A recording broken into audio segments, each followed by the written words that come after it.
Sí, 7 alumnos faltan. Bueno, hemos esperado y los que son puntuales de más han esperado. Les pido 1000 disculpas. Saben que no suelo ser así, pero he tenido un problema con un paciente que seguro durante la charla les iré contando de qué se trata.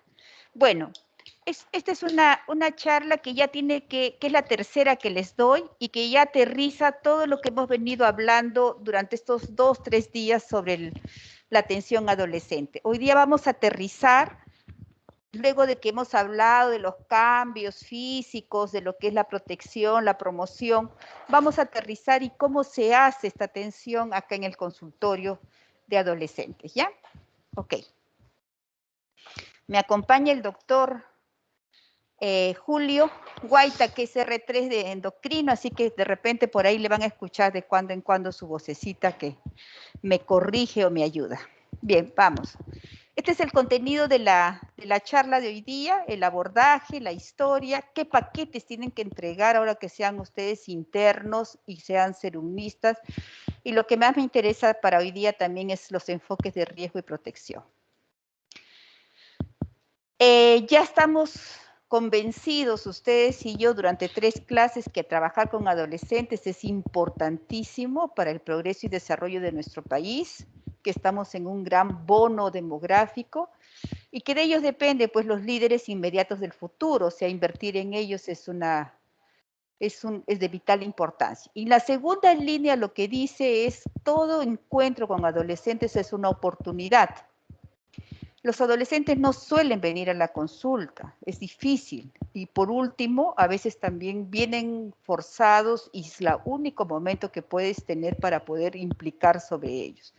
Por eso que la consulta a veces es muy larga, muy amplia, porque a veces es el único momento que estamos con ellos. Y ustedes también con sus familiares, con sus pacientes, con sus amigos adolescentes deberían de ver así como una oportunidad de poder trabajar con ellos.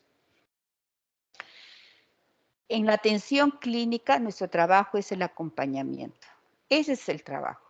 Ustedes que están llevando pediatría general, existe lo que se llama el control niño sano. En adolescentes es un acompañamiento al adolescente y miren acá al costado, a su familia. En la última charla yo les hablé sobre el adolescente, familia y comunidad. Es de más decirle la importancia que es trabajar también con los padres, porque el adolescente pertenece a ese grupo. ¿Y qué directrices vamos a tener para poder hacer una buena atención adolescente? Hay que mantener una buena relación con el adolescente como con sus padres. Es importante que ustedes definan lo que yo les digo a mis alumnos. Hay que hacer un encuadre de la consulta, decirles de qué se trata y no hacer en ningún momento ni alianzas ni triangulaciones ni con el adolescente ni con los padres. El adolescente es un chico inteligente, él está muy atento a cómo se está desarrollando la consulta, ¿no? No hay que perder ese riesgo de que él ya no tenga confianza con nosotros, y eso lo están evaluando. Por eso no hay que hacer alianza con los padres, ni con ellos tampoco. Voy a poner un ejemplo muy rápido, ¿no? La señora Mendoza llama a la doctora Prado para pedir cita por su hija Mónica de 16 años. Ella dice, doctora, Mónica necesita hacerse chequeo y además hay otra cosa, le dice. ¿De qué se trata? Le dice la doctora. Temo que Mónica esté, ya sabe, haciendo cosas con chicos. Por casualidad encontré en su diario y estaba abierto. Miren, la mamá ve el diario y lo lee y le echó un vistazo. La doctora Prado, esto debió costarle un disgusto. ¿Sabe su hija que le preocupa este tema? La señora Mendoza, no me da demasiado apuro hablar de esto con ella, esperaba que usted pudiera hacerlo. Pero la doctora Prado piensa, para mí está claro que a usted le preocupa mucho el bienestar de su hija, creo que sería muy útil que pudiera venir a verme con Mónica para que podamos hablar sobre ello. Pero esta lectura de un tipo de consulta que tiene que ver con sexualidad, porque la mamá está preocupada, a la doctora Prado la ponen en apuros. Vamos a ver las siguientes láminas. La ponen en apuros porque la doctora Prado, como van a ver en las siguientes láminas, ella también ha tenido problemas con su mamá y con el tema de sexualidad. Segundo, Estar alerta de las vivencias emocionales que pueden aflorar cuando usted trabaja con adolescentes. Es lo que les estoy diciendo, ¿no? Muchos médicos, adultos como ustedes, como yo, a pesar de que ya hemos pasado nuestra adolescencia, hay temas que también nos movilizan mucho, ¿no? Y hay una tendencia natural a veces de ponerse al lado de los padres o del adolescente, ¿no? Por ejemplo, de repente a mí me sale la mamá y le digo, ¿cómo se te ocurre tener sexo, no? A esta edad, etcétera, ¿no? Porque tal vez estoy formada así. Entonces, cuando un profesional no está preparado, no se ha trabajado, es preferible no abordar adolescentes o ser consciente de que sus ideas, sus mitos o creencias pueden estar influenciando en la atención de nuestra paciente. Y acá sigue la historia. Después de llamar la señora Mendoza, la doctora Prado se sintió irritada, sin saber por qué. Quizá fue porque la doctora Prado estaba ocupada aquel día y le llamaba, la había molestado. Hasta que al día siguiente ella reflexionó y cayó en la cuenta que lo que le había molestado. Le recordaba las ocasiones en que su propia adolescencia, su madre se empeñaba en enterarse de todo. O sea, esta intromisión de la mamá, de ver tu diario, ella también la trajo a recordarle y a saber cuál era su problema. Si ella no reflexiona, la atención se vuelve inadecuada, se vuelve parcializada. Probablemente la doctora Prado se iba a poner a favor del adolescente porque estaba recordando su adolescencia. Entonces, los médicos que trabajamos con adolescentes tenemos que ser conscientes de estas limitaciones que tenemos cada uno de nosotros y tratar de que no se introduzca en la consulta que estamos teniendo con los jóvenes. ¿Cómo va a ser una consulta con adolescentes, no? Es importante hablar tanto primero con el adolescente como con el padre, ¿no? Al principio que vienen los dos juntos, como acá se hace en este consultorio. Y se les pregunta por qué vino. Yo siempre trato de hacer un encuadre, les digo de qué se trata la consulta, porque en algún momento usted se va a quedar a solas con el paciente, ¿no? Durante la mayor parte de la consulta puede usted quedarse a solas y necesitamos haberle puesto en autos a la mamá que eso va a pasar. Y sobre todo la segunda parte, que lo que me cuente el adolescente no se lo voy a contar a ella. Y esto tiene que ver con la confidencialidad de la consulta adolescente. Aclare con el adolescente que la información que se va no se va a comunicar. Eso es importante. Y es importante que lo escuche el adolescente y es importante que lo escuche también la mamá. En casos en los que no hay acuerdo, a no ser que la vida, obviamente, de la paciente esté en riesgo, recién yo rompería la confidencialidad. Ejemplo, el suicidio. Ejemplo, la fuga. Ejemplo, consumo de drogas. ¿Ya? Ahí sí ya, mira, ve, yo soy confidencial, pero esto está poniendo en riesgo tu vida, tengo que decírtelo a tu mamá. Al término de la consulta se reúne uno otra vez con los padres, con el adolescente y hace un diagnóstico y un plan de trabajo y un plan de tratamiento con ellos y con la familia probablemente que se debe de cumplir. Cuando los adolescentes se niegan a hablar, esto es bien frecuente, ¿no? A veces el adolescente viene a la consulta, este muchachito, por ejemplo, y no quiere hablar, se encogen de los hombros, el doctor Pérez lo está intentando, ¿no? Hasta que hace una pregunta abierta. Una de las sugerencias que hacemos para los médicos que atendemos adolescentes es no hacer preguntas cerradas. ¿Cómo estás? Bien. ¿Te gusta el fútbol? No. Pero si tú le dices cómo te va en el colegio, qué notas tienes, qué piensas hacer cuando seas adulto, cuál es tu proyecto de vida, etcétera, es una buena manera de que el adolescente se pueda abrir y podamos saber cuál es el motivo real de la consulta. El médico, cuando el paciente está en silencio, debe de respetar su silencio. A veces nos angustiamos. Les digo porque lo he vivido. O sea, el paciente se queda callado y uno no sabe qué hacer, ¿no? Entonces, pero hay que respetar, porque a veces el adolescente no sabe qué decir. A veces uno les dice y se quedan callados. Y la verdad, nosotros que acá trabajamos en el hospital y tenemos que cumplir un tiempo, a veces nos angustiamos, pero al final a veces pueden hablar un poquito. Y como les digo, no empezar con preguntas cerradas, preferibles son las abiertas, y buscar el tema que les puede estar interesando, ¿no? A veces acá la consulta con el doctor que me está acompañando es un poco graciosa, a veces hablamos de fútbol, a veces hablamos del clima, de la playa, de dónde viven, qué comida es la que más te gusta, etcétera, pero es la forma que el adolescente va entrando en un clima que puede contar el problema real que tiene. Acá lo que dice, ¿no? Explore los posibles campos de interés, ¿no? Para que pueda usted tener una conversación adecuada. Estudies en los estudios, en las actividades extra, en la música, el deporte, ¿no? Se dice que el médico que trabaja con adolescentes debe estar un poco al día de las cosas que tienden a hacer los adolescentes, ¿no? Es un poco más complicado para mí que para ustedes que están más cerca a ellos, pero también tengo que estar poniéndome al día, a veces apuntando, los juegos que hacen en la máquina, ¿no? ¿Qué artista está de moda? Y tengo que estar moviéndome en esos temas, sobre todo para poder iniciar una buena conversación con ellos.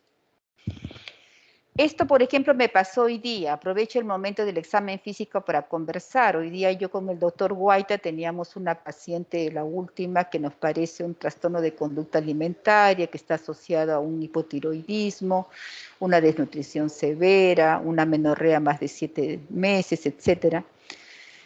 Y la mamá muy protagónica, ella era la que llenaba la historia, etcétera. La chica muy callada, como toda paciente que tiene un problema de salud mental. Pero en el examen físico me pongo detrás del biombo y le pregunto si tienes amigos y comienza a llorar, ¿no?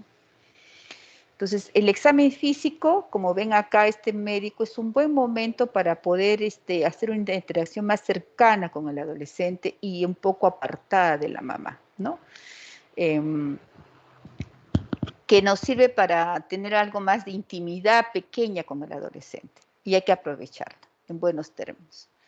Después de hablar con el adolescente durante cierto tiempo, haga participar a los papás. Miren, a veces a mí me toca decirle, señora, por favor, voy a hablar con mi paciente, déjele intervenir, ¿no? Porque los papás se olvidan que ya tienen un adolescente y creen que es un niño, entonces comienzan a bla, bla, bla, bla, bla, bla, y no le dejan participar. Y este adolescente, lo que yo necesito como médica de adolescentes es que él sienta empatía conmigo.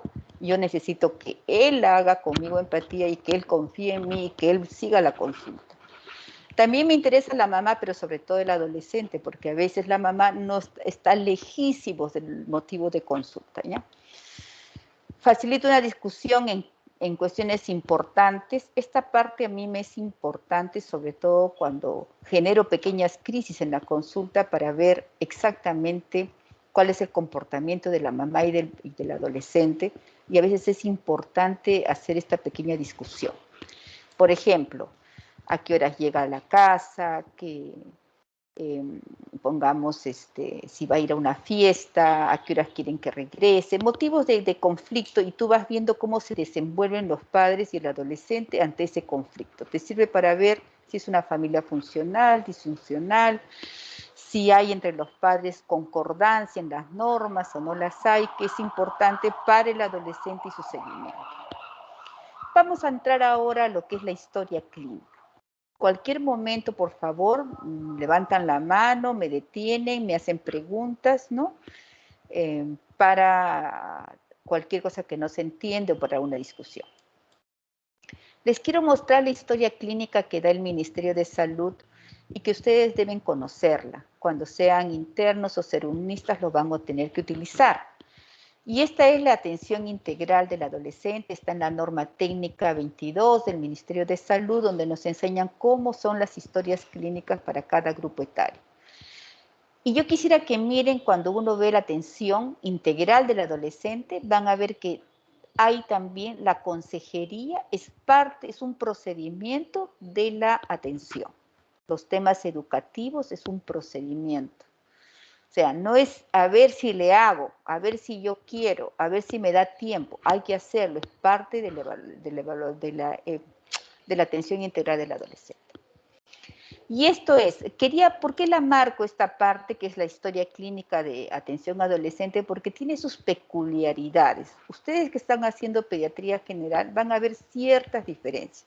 Por ejemplo, en la historia personal no ponen muchos énfasis ya a la historia prenatal, ¿no? Que yo sé que ustedes cuando hacen pediatría están viendo cómo fue el primer trimestre, el segundo trimestre, si fue un bebé deseado, cómo fue. Ya en este momento del adolescente ya no, porque estos problemas debieron de solucionarse o debieron salir en la primera infancia. Vacunas también tiene un gran rol, acá está, ahora vamos a aumentarle un pedacito para si se puso vacuna COVID, ¿no? Y papilomavirus. Y miren lo que piden en antecedentes familiares, sobre todo van a pedir trastornos psicológicos, accidentes, personales, alergias, intervenciones, drogas, ¿no? Comienza a salir ya temas adolescentes, drogas, ¿no? En el adolescente. Y quiero que miren en enfermedades familiares que son importantes, que ustedes las tomen en cuenta cuando pregunten o entrevisten a adolescentes. Y acá están las no transmisibles, con un gran impacto. Está obesidad en la familia, está hipertensión, diabetes, hiperlipidemia, infarto. Miren ustedes, esta historia no es algo que yo le he creado, esta es la que dice el ministerio, que se debe usar a nivel nacional. El interés de marcárselos a ustedes es que es una historia diferente a la de la pediatría, se aparta un poco de la pediatría, tiene otros indicadores importantes que ustedes tienen que recoger. Entre ellas, como les digo, en antecedentes familiares está todas las enfermedades no transmisibles. También está violencia, que ya lo hemos hablado, es muy importante en la adolescencia, maltrato, madre adolescente, si hay antecedentes, también lo hemos comentado. Con quién vive, grado de instrucción. Y también hay un ítem que son los antecedentes psicosociales, y eso tampoco lo hacen ustedes en pediatría general, lo van a hacer acá. ¿Cómo qué, doctora? Estudia, en qué grado está, cuál es su rendimiento, trabajas, no trabajas, eres remunerable, qué tipo de trabajo es adecuado para tu edad, tu rendimiento, ¿no? Tu grado de escolaridad, tu vida social. Mira lo que te pregunta la historia clínica del ministerio. ¿Eres aceptado? ¿Eres ignorado? ¿Eres rechazado? ¿Tienes amigos? ¿Tienes pareja? ¿Haces deportes? Los hábitos, tabaco, alcohol.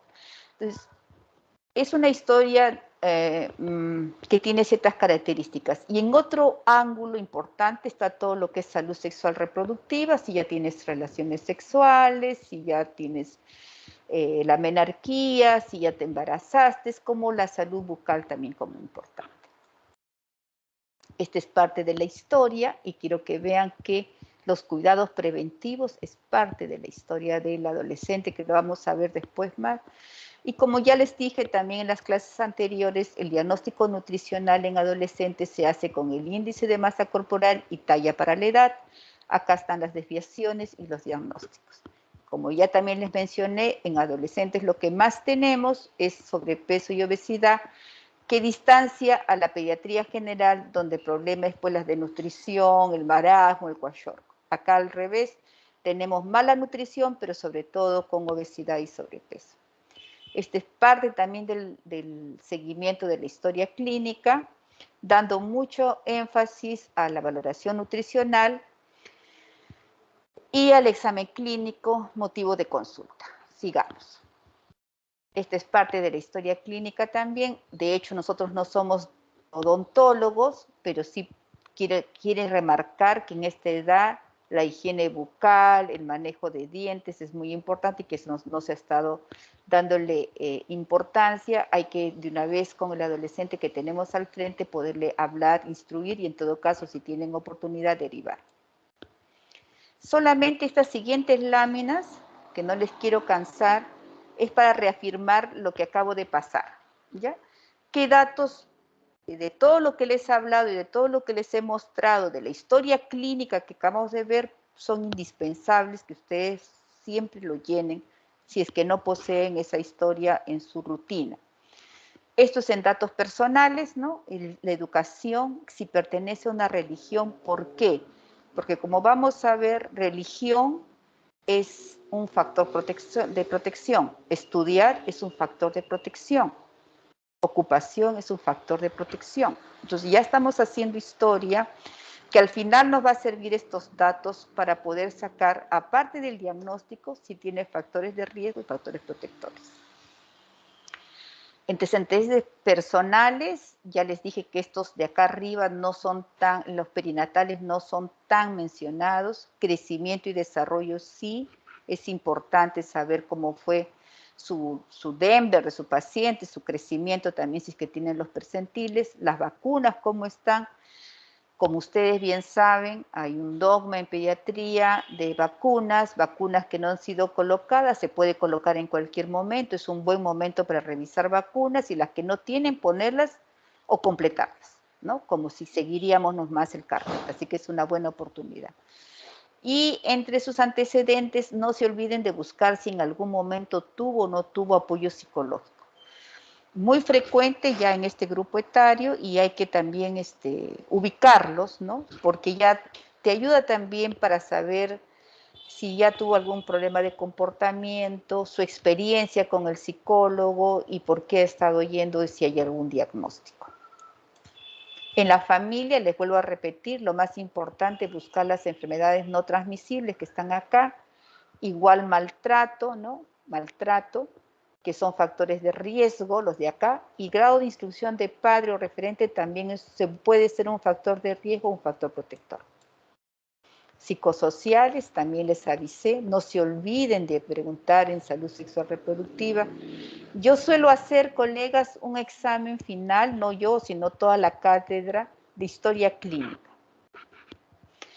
Y cuando me presentan la historia clínica, me vuelven a presentar la historia clínica pediátrica, que no está mal, pero por ejemplo no me hablan nada de la menarquía, si la chica ya tuvo sexo, el muchacho, no me hablan nada de si fumó o no fumó, si practica deportes, cuál es su grado de instrucción. Entonces, vuelvo a hacer esta clase con la intención de que observen que la historia, la forma de trabajar adolescentes es diferente, no se pueden quedar con la historia clínica pediátrica nada más. El examen clínico, siempre les diré, el diagnóstico nutricional es vital, ¿no? La evaluación de Tanner, también les expliqué que el Tanner está ligado a su talla de nuestro paciente, ¿no? Y a su pronóstico, que existen maduradores tempranos, también les expliqué, y maduradores tardíos. La norma técnica nos obliga a hacer el diagnóstico de escoliosis con el test de Adams, ver cómo está su visión, su agudeza auditiva y un examen clínico completo. Estos son este es de varones, de mujeres, pero ya sé que lo conocen, pero se los vuelvo a traer. Ay, perdón, doctores, de la CDC, ¿no? El IMC, acá está, y la talla para la edad. Ya saben ustedes los cortes, solamente quiero que lo vuelvan a recordar. El Tanner, ya también les expliqué en la clase, la primera clase, si es que no me equivoco. El Tanner de mujer, que Tanner está, Tanner 3, es un Tanner 2, es una bolita, un frijolito, un brote mamario, Tanner 3 es un cono, Tanner 4 doble perfil, Tanner 5 mama de adulto. Igual en el tamaño y en la implantación de vello púbico en varones, ¿no? Que usamos el orquidómetro de Prader, creo que lo debo tener por acá, y según eso diagnosticamos en qué momento está nuestro paciente y según ese Tanner hacemos correspondencia con el crecimiento del paciente. También se tiene que hacer la evaluación psicosocial. La norma técnica exige que debemos hacer la evaluación de habilidades sociales, que es un test que consta aproximadamente de 41 preguntas y ahí nos va a arrojar cuál es el nivel de autoestima, comunicación, asertividad y toma de decisiones. Todo esto, colegas, para llegar a lo que es factores protectores y factores de riesgo, que es parte del diagnóstico del adolescente. Tenemos también en la evaluación con el test de cólera, irritabilidad y agresión, es también un test, consta aproximadamente de 30 ítems y al adolescente también podemos sacar en qué nivel está esto. Tamizaje de violencia y el SQR para ver si hay una patología mental o depresión o ansiedad. Todos estos test son obligación de hacer en la atención integral del adolescente. Y luego que yo he hecho todos esos test, he hablado con la familia, he hecho un familiograma y he visto cómo está el colectivo, puedo hacer ya un plan de trabajo. Ese plan de trabajo va a salir obviamente desde el diagnóstico que tengo de él individual, familiar y colectivo del paciente. En el individual hay que manejar la patología encontrada, por ejemplo, en esta paciente que ha salido hoy día, de repente es una hipotiroidea, tendremos que darle tratamiento para eso, y también tenemos que trabajar una consejería integral o focalizada. Se dice integral si es que no encontramos factores de riesgo, se dice focalizada si encontramos un factor de riesgo. Por ejemplo, si esta chica tiene relaciones sexuales, probablemente mi trabajo más urgente va a ser hablar sobre planificación familiar. Si esta chica no le encuentro ningún factor de riesgo, le haré una consejería integral que viene a ser por su grupo etario, probablemente alimentación saludable, actividad física, higiene, etc. Y la familia también es importantísima. La consejería en la familia hay que hacerlo siempre. Hay que hablar con ellos sobre jerarquías, ¿no? Sobre límites y negociación. Yo tuve temprano una consulta, no estuvo usted, doctor, un paciente Jorge, de 16 años, que tiene escoliosis y tiene una ginecomastia. Entonces, este chico comenzó con la ginecomastia y se comenzó a ocultar, a torcer, a ocultar, ¿no? A encorvarse, si cae mejor la palabra, y ahora tiene una escoliosis. El test de Adams se salió positivo, ¿no? Pero la mamá me cuenta que Jorge, que ahora tiene 16, siempre se ha tocado el pechito, la mama, ¿no? Se tocaba los pezones, siempre, ¿no? Siempre se tocaba, desde chico. Y ella le corregía y le decía que no, que no, que no. Y ahora hasta adultos se sigue, hasta 16 años, entonces ahora tiene una ginecomastia con un pezón grande. Entonces yo le decía a la señora, pues no solamente hay que corregir, hay que también poner límites, ¿no? Porque no era decir, sino poner límites. Y la señora con los sentimientos de culpa me comenzaba a decir, es que yo no sabía, yo le decía. Entonces yo le ponía este ejemplo, ¿no? Señora, así como usted no permite que Jorge ponga los pies sobre la mesa cuando uno está almorzando, igual era esto, o sea, no solamente hay que decir, sino que poner los límites claros. Entonces a Jorge ya no le corrigió que se toque la mamila hasta la edad de 16 años y hasta ahora lo sigue haciendo. Y créanme, colegas, que tiene pues una ginecomastia mama 3 a 4 por lo menos, ¿no? Entonces, ¿qué pasó ahí? Cuando era chico, cuando era adolescente temprano, no se trabajó bien las jerarquías y los límites claros. Entonces el adolescente persiste con esta función hasta esta edad.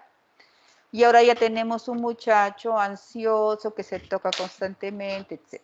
Entonces a los padres hay que enseñarle esto: jerarquía, límites y negociación. Y la parte comunitaria se trabaja con talleres, que ahora pues comprenderán por la pandemia es sumamente complicado, pero que hay que hacerlo. Y las sesiones educativas en los colegios, que es el mejor lugar donde tenemos adolescentes agrupados, ¿no? Y en las siguientes láminas vamos a ver de qué vamos a hablar. Entonces, la atención adolescente comprende entrega de paquetes integrales, ¿no? Donde tiene usted que hacer estos siguientes pasos para lograrlos, para poder tenerlos. Desde la captación, la admisión y la referencia oportuna cuando sea necesario. ¿Por qué traigo esta lámina? Porque créanme, no es fácil traer adolescentes a una atención médica. No es fácil, no hay. Yo he caminado, colegas, un buen tramo hasta acá. Y en ese camino he ido a provincias, la atención adolescente es bien pobre, bien pobre. Sigue nomás, Florcita linda, sigue nomás. En todos los consultorios de adolescentes se cierran. Se cierran porque no vienen los adolescentes. Entonces, esta parte que dice captación y admisión es vital, ¿no? Usted puede tener un profesional formado, pero si ustedes no se preocupan en traer y cuidar y buscar adolescentes, no van a poder ayudar a la sociedad a que ellos sean bien controlados. Y bueno, hacer la referencia según lo que nos corresponde, ¿no? Según donde estemos. Y existe, cuando sean internos, cuando sean médicos de serums, médicos generales, existe una atención dentro del servicio, que es la que yo estoy haciendo ahorita, que tiene que ver con el motivo de consulta, pero con una atención preventiva y promocional. Ningún médico que trabaja con adolescentes puede dedicarse solamente a la amígdala que la trajo al chico. No te puedes dedicar solamente a atender el acné que trae el adolescente. No has hecho atención integral al adolescente. Tienes que hacer prevención y promoción y elaborar un plan de atención integral personalizado a este adolescente, ¿no? El trabajo intramural consiste en todo lo que ya saben: ver peso, talla, presión, entrega de cuidados según la patología, orientación sobre la importancia de cumplir sus responsabilidades y todo este paquete que ya felizmente el Ministerio de Salud, incluso las clínicas, se debe dar, porque yo les enseñé en la clase anterior que esto del modelo de cuidado integral no es solamente para los hospitales del Estado, sino es a nivel nacional. Este paquete de análisis está completamente financiado. Entonces, no se debe permitir que un adolescente salga de un consultorio sin que ustedes hayan hecho el hematocrito, la glucosa, el colesterol, los triglicéridos, orina y parásitos, que ahora lo vamos a ver. Vamos a ver los paquetes, ¿no? Y en el trabajo intramural, aparte de la atención, aparte de dar los análisis, también usted tiene que trabajar habilidades para la vida, hábitos y estilos de vida saludables según lo que les sale en el test que ya les he mencionado. El trabajo extramural, ojalá puedan tener oportunidad. Ahorita todo está pues bloqueado por la pandemia, pero cuando podíamos, ¿no?, salíamos a hacer trabajo con educadores como los pares, ¿no? El adolescente escucha muy bien a su otro par. Acá se trabaja buscando líderes adolescentes que luego transmitan la información a sus otros grupos. Hay que trabajar con los sectores, también los expliqué en la clase anterior, ¿no? Trabajar con adolescentes no puede ser un trabajo solamente de sector salud, ¿no? Por ejemplo, en violencia, tienen que tener algunas alianzas o correspondencia en Poder Judicial, en la comisaría, ¿no? En las demunas, ¿no? Si trabajan con adolescentes, tienen que tener una agenda, les dije yo, muy amplia, de aquellos que están trabajando también con adolescentes y que nos pueden ayudar. Por ejemplo, como le digo, en temas tan difíciles como la violencia, como las violaciones, como el problema de los trabajos, como la adolescente embarazada, etc. Debe haber participación activa de los adolescentes, es importantísimo. Nadie sabe exactamente qué tiene el adolescente sino él mismo. Entonces, si no le permitimos su participación, no vamos a llegar al problema real. En lo que es familias, existe todo un módulo de OPS que se llama Familias Fuertes, Amor y Límites, muy bueno, que se desarrolle con las familias, que significa una forma de cómo se debe trabajar entre las familias con sus hijos adolescentes. Se hizo básicamente para prevenir drogas, pero ustedes saben que los factores de riesgo y protectores son iguales y hay que simplemente favorecer este manejo de familias fuertes, amor y límites para evitar que un adolescente entre en riesgo. Hay que hacer también capacitación, o sea, esta parte educativa es parte de nuestra, colegas, ¿no? Uno dice, pero si somos médicos, doctor, ¿no? O sea, a mí me han enseñado examen clínico, pero educar es parte de tu trabajo, colega. Hacer consejería, hacer educación, capacitar, es parte de nuestro trabajo también. Felizmente que en adolescentes es un procedimiento reconocido, o sea, es una labor que tiene un tiempo, está reconocido en nuestro trabajo médico. Bueno, y esto de municipios saludables es parte de lo que serían los sectores que uno tendría que trabajar, porque ellos trabajan mucho promoción de salud, o sea, es conveniente tener esta alianza con los municipios.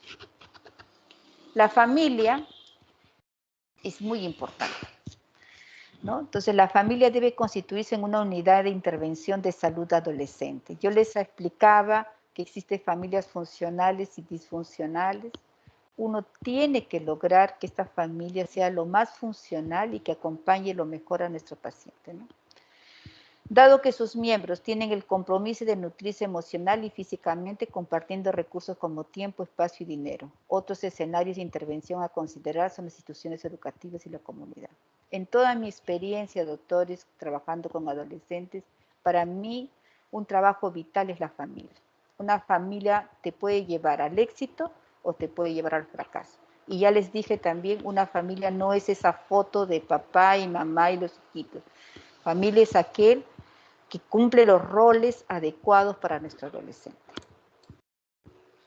No lo voy a leer, pero quiero que sepan que en la norma técnica está justamente de qué estamos hablando cuando decimos temas educativos, qué se debe hacer en una visita domiciliaria. No lo voy a leer, pero quiero que sepan que ya está estipulado que educación a padres y adolescentes está ya marcado por la norma técnica y que es parte de nuestro trabajo. Por ejemplo, nomás voy a poner un hito. Por ejemplo, hablar de sexualidad humana y afectividad es parte del trabajo de ustedes y se debe incluir en la atención integral. La anterior es, perdón, doctores, es para 10 y 14, está acá, y la siguiente es para 15 y 19.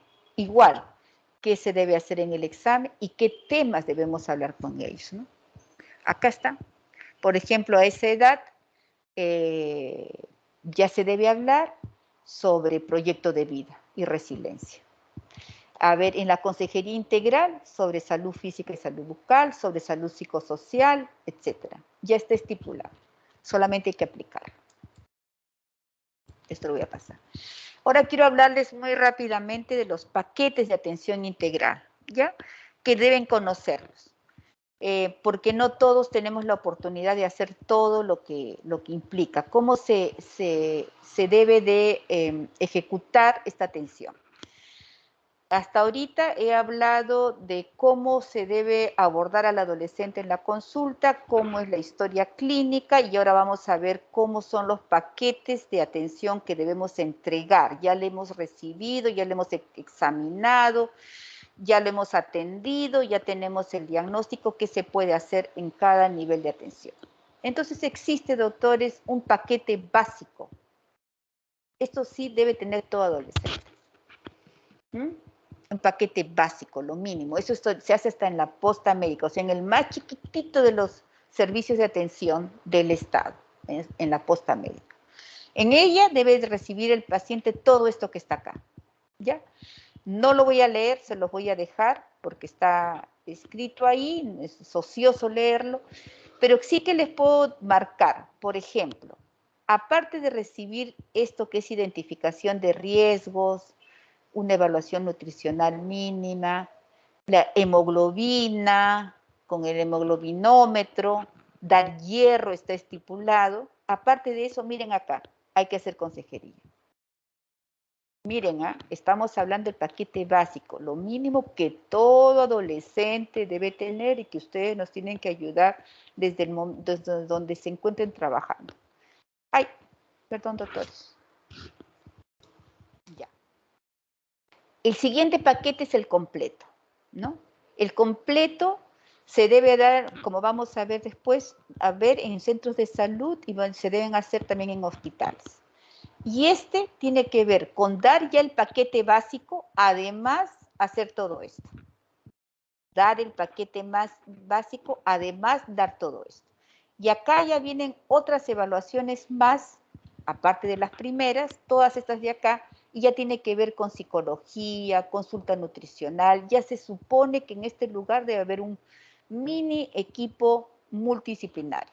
Ya puede haber una psicóloga, ya puede haber una nutricionista, de repente ya hay una obstetra que puede hacer orientación sobre sexualidad, ¿no?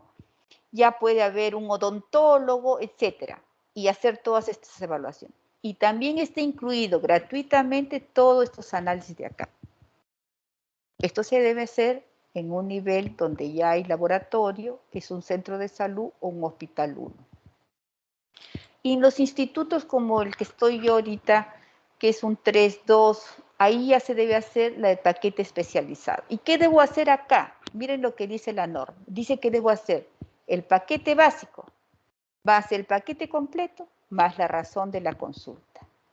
Y es así como acá tratamos de hacer todo esto, ¿no? Hacemos la atención integral del adolescente más el motivo de consulta real que está trayéndole acá, como la paciente que acaba de salir, que les vuelvo a repetir, la última que hemos visto con el doctor, es una paciente que nos parece un trastorno de conducta alimentaria, un hipotiroidismo, una anorexia nos parece, un hipotiroidismo, está desnutrida severa, etcétera. Y le estamos pidiendo todo lo que tiene el paquete, pero también el doctor ha pedido TSH, T4, ha pedido prolactina, etcétera, etcétera, ¿no? Y obviamente todo lo que tiene el paquete básico. Y nos vamos a quedar por más tiempo logrando lo necesario para esta chica, ¿no? Ya, luego de que usted ya sabe cómo debe hacer la atención, ya abrió su historia clínica, la atendió con todos los cuidados que tiene que tener para atender a un adolescente, ya sabe qué le va a pedir, ya le pidió todo. No se olvide de tener esto que es el enfoque de riesgo y protección. En todo adolescente, colegas, hay que pensar en esto. ¿Por qué? Porque el adolescente, ya les he dicho también en las clases anteriores, se enferma o muere por la conducta que opta, ¿no? Un adolescente decide qué hacer. Yo decido, estando en quinto de secundaria con ustedes, si tengo sexo o no tengo sexo. Yo decido si tengo 16 años, si tengo sexo con protección o sin protección. Yo decido. Yo decido si soy varón, si voy a la fiesta de promoción y si voy a tomar hasta emborracharme hasta el final o solamente un poquito. Yo decido si tomando licor subo a la moto de mi amigo o no.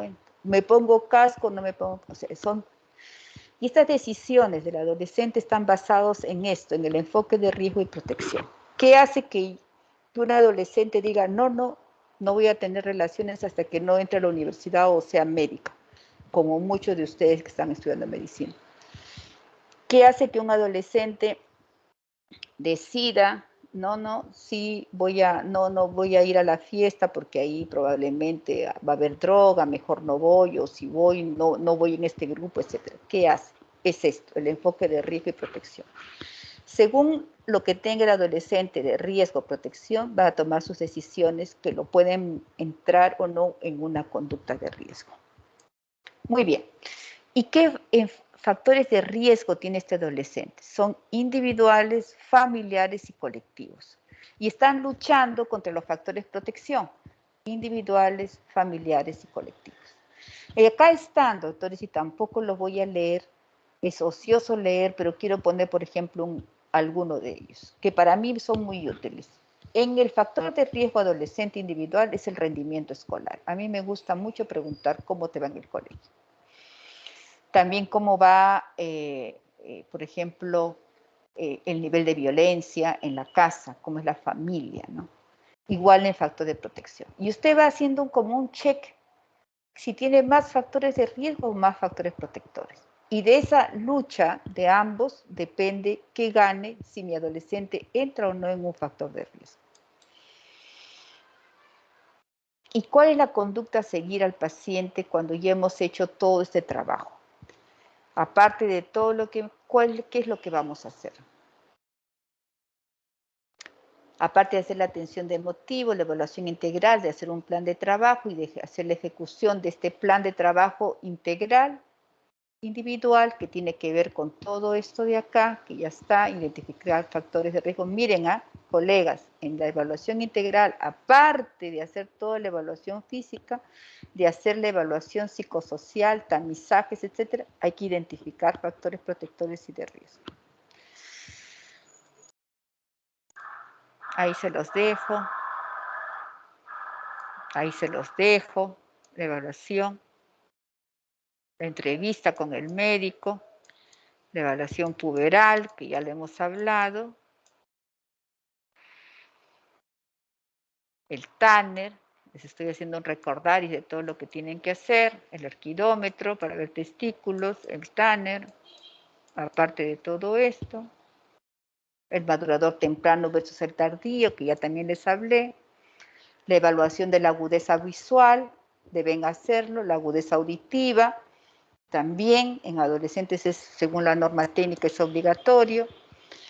El test de Adams, ¿no? Ver cómo está esta columna, ver si están uno más alto que el otro, hacer la maniobra de Adams y ver si hay un desnivel, ¿no?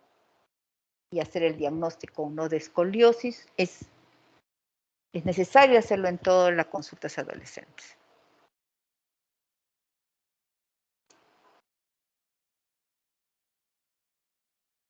¿Qué pasó?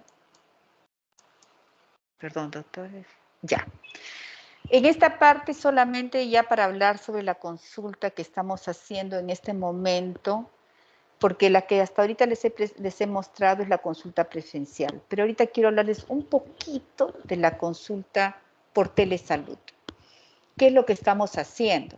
Y es la pandemia lo que nos ha llevado, y yo dudo que se salga de nuestro quehacer diario hacer consultas por telesalud bajo los lineamientos que tenemos y bajo las condiciones que estamos viviendo de la pandemia y también bajo la mirada de un adolescente. El adolescente de alguna manera ha enganchado mejor con la teleconsulta, ¿no? ¿Y por qué? Porque están muy acostumbrados a usar pues las máquinas, ¿no? Tanto los monitores como el teléfono, ¿no?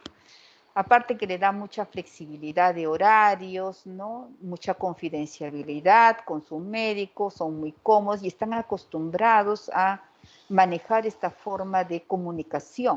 Entonces, vuelvo a repetir, la telesalud en el adolescente peculiarmente va a mantenerse por más tiempo, ¿no? Entonces, la telesalud nos ha acercado a la atención con el adolescente. Quería comentarles que obviamente ninguno de los médicos nos hicieron una clase para esto, ¿no? Entonces, tuvimos que entrar a telesalud repentinamente por la pandemia. Ahora, en la experiencia que tengo hasta el momento es una buena arma para el paciente adolescente, que es mi experiencia. Se logra hacer todo y como ustedes siempre les he comentado, el adolescente es un personaje bastante sano, clínicamente bastante sano. Tiene sus patologías, ¿no?, que ya también las he mencionado alguna vez, la obesidad, la diabetes, las enfermedades tiroideas, la escoliosis, tiene sus patologías, el acné, que le gusta, pero que no son tan urgentes y emergentes. Generalmente la telesalud nos permite hacer todo lo que les he mostrado en el trabajo presencial. Se puede pedir hablar con los padres, se puede hacer la confidencialidad, se puede quedar uno con el paciente a solas, se puede hacer la consejería, se puede hacer el desarrollo de los test, todo lo que pide la norma técnica por el telemonitoreo. La experiencia mía es buena. Tanto en el hospital como en la práctica privada, me va bien, los pacientes han enganchado con la técnica y segundo, ¿no?, se ve evolución favorable, tanto, como les digo, con el teléfono como con la llamada con mirada, por decir, no sé cómo explicarlo, ¿no?, con la videollamada, porque el hospital nos proporciona solamente teléfono, pero a pesar de eso es útil, sirve. El adolescente engancha con este tipo de atención. Y bueno, la telesalud también a nivel hospitalario sigue también para seguimiento, incluso nos proporciona todo el aparataje. Ahí ven, eso lo tenemos acá, ustedes que lamentablemente no están viniendo a los hospitales. Tenemos todo esto, podemos ver las radiografías, los análisis y hacer un buen seguimiento de los adolescentes a partir de la telecomunicación. Condiciones necesarias, que el adolescente pues tenga una escucha activa. Esto de la confidencialidad a veces no me resulta tan fácil. A veces le digo a la mamá, por favor, déjele al adolescente, y la mamá está dando vueltas por la casa, ¿no? ¿Cómo lo he solucionado? Que él use audífonos, ¿no?, para que no se escuche lo que yo le hablo o él me habla, en qué condiciones, ¿no? Y pedir privacidad. Para los padres les es muy difícil acostumbrarse a sentir que su hijo ya puede tomar decisiones solos, ¿no? o no saber, ¿no? Hay mucha intromisión de los padres generalmente, más en nuestro país, que es un país tan paternalista, ¿no? Que les cuesta soltar, son más bien más sobreprotectores. Es difícil lograr esto, ¿no? Pero dándole las pautas a la mamá y pidiéndole el audífono, etcétera, nos logramos esa privacidad y confidencialidad que el adolescente requiere. Y ya les he dicho, sí se logra la integralidad porque los test, la consejería, las sesiones educativas, se puede realizar a través de telecomunicación. Y creo que ya estoy terminando, ¿no? Que para los adolescentes el acceso a la consulta médica sea un beneficio, no un obstáculo, obvio, sí, o sea, lo que tenemos que hacer como profesionales es favorecer esta consulta. Si uno tiene que utilizar, y lo van a ver cuando ya estén por los hospitales ustedes, uno tiene que buscar un montón de artificios para que el adolescente pueda venir a la consulta y sobre todo quedarse. Ya les dije también, lo que se busca sobre todo es un poco de empatía con su adolescente para que él confíe en ustedes, en los médicos y regrese a la consulta y podamos lograr esa sociedad que queremos, porque ellos son el futuro próximo, ¿no? Y son el bono demográfico que tenemos en este momento. Esta es la última parte. Ya, con esto termino, colegas. Porque hasta ahí ustedes ya saben cómo es la atención, sino que este ya es solamente un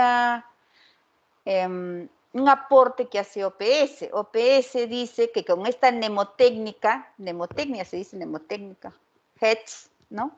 Ustedes no se deben olvidar jamás de hacer una atención integral. Entonces, ellos piden a los médicos que atienden adolescentes que siempre usen esta, ¿qué se dice, doctor? Mnemotécnica, ¿será? Mnemotecnia, para que se acuerden de cómo debe ser la atención. Y entonces vamos a desarrollar la H, que no se olviden, dice OPS, de preguntar sobre hogar. La E, que no se olviden, colegas, de preguntar sobre educación, rendimiento. Este es en el enfoque de riesgo y protección que les venía hablando. Empleo. A, en actividades. D, drogas. S, sexualidad. S, suicidio. Entonces, este HETS que ponen acá es sobre todo, van a encontrar varias. Después hemos revisado con un grupo de prácticas en una revista de revistas, había otra que creo que era, a ver, alguno de mis alumnos, háganme recordar, ¿cuál era la otra? Familia, creo que era. Pero son mnemotecnias solamente para no olvidar de qué debemos preguntar al adolescente, ¿no? Y cuando, por ejemplo, queremos hablar de hogar, por ejemplo, cuéntame con quién, acerca de tu lugar, dónde vives, con quién vives. Y el factor de protección sería esta parte de acá y estos serían los factores de riesgo. OPS, todos los servicios trabajan con estos dos indicadores, indicadores de protección, indicadores de riesgo. Pero ¿cómo se sabe si está entre riesgo o protección? Con estas respuestas del adolescente. Vamos a hogar, vamos a educación. Por ejemplo, ¿qué haces durante el día? No.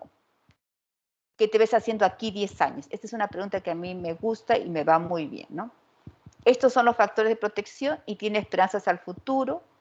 Les hago que se visualicen, me dicen qué van a estudiar y para mí ese es un factor de protección que está acá. ¿Y cuál es el factor de riesgo? Que no posee visión o bien. Por ejemplo, en la paciente que ha salido, yo le he dejado de tarea para la siguiente consulta que se visualice qué va a estudiar terminando el colegio, como factor de protección, porque ahorita ella no lo tiene, entonces sería un factor de riesgo. Y así, en actividades extragrupales, por ejemplo, si pertenece a una actividad positiva, grupal, por ejemplo, al grupo religioso, Boy Scout, es un factor de protección. Un factor de riesgo, obviamente, si en el tiempo libre no hace nada o está por ejemplo, en las barras bravas, por decir, ¿no? Sí, doctora, yo pertenezco al grupo de la U, etcétera, etcétera, pero de las barras bravas, ¿no? Igual en drogas, ¿no?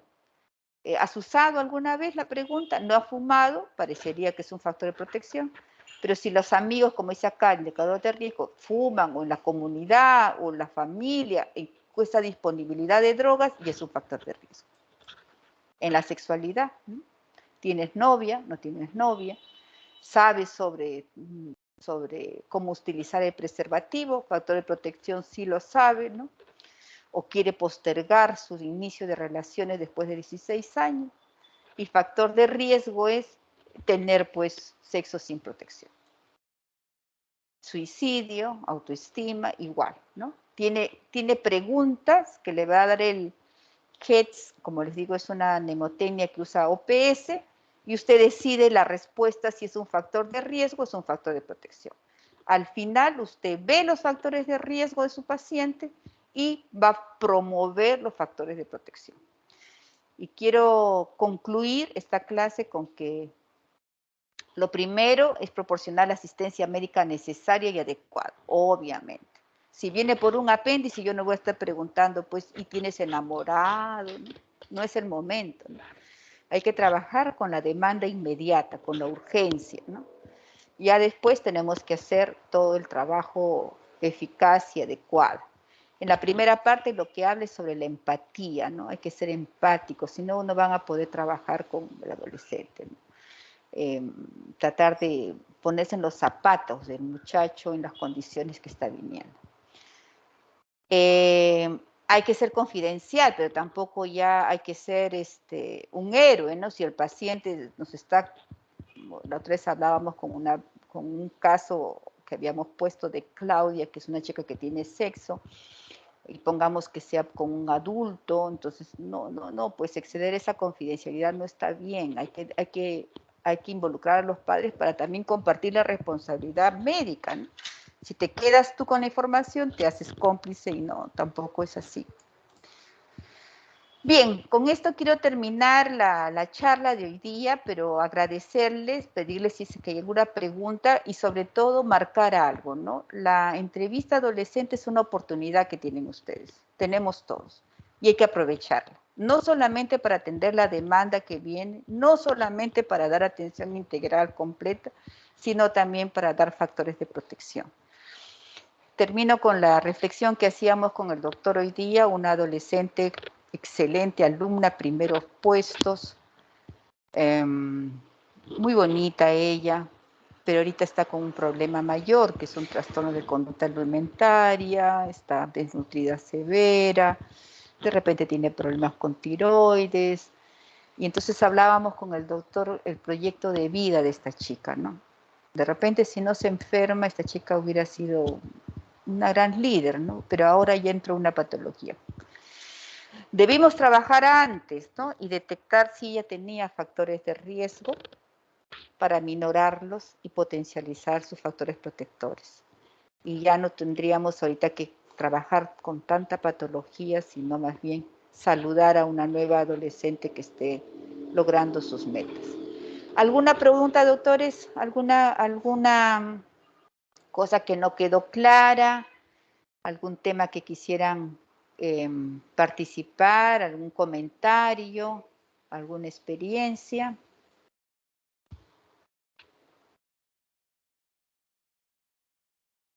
Giancarlo, ¿están todos los alumnos? Sí, ¿no? No, doctora, me han faltado 3 compañeros. Ya, ahora me mandas por el WhatsApp, por favor, quiénes son las faltas.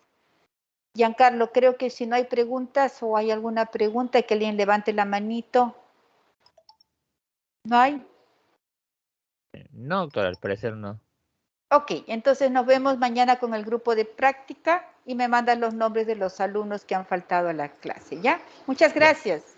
Chao, ya, doctora, doctores. igualmente, gracias. Gracias. Chao, Natalie. Gracias, Gracias, chao. doctora. Gracias a ustedes. Gracias. Gracias, doctora.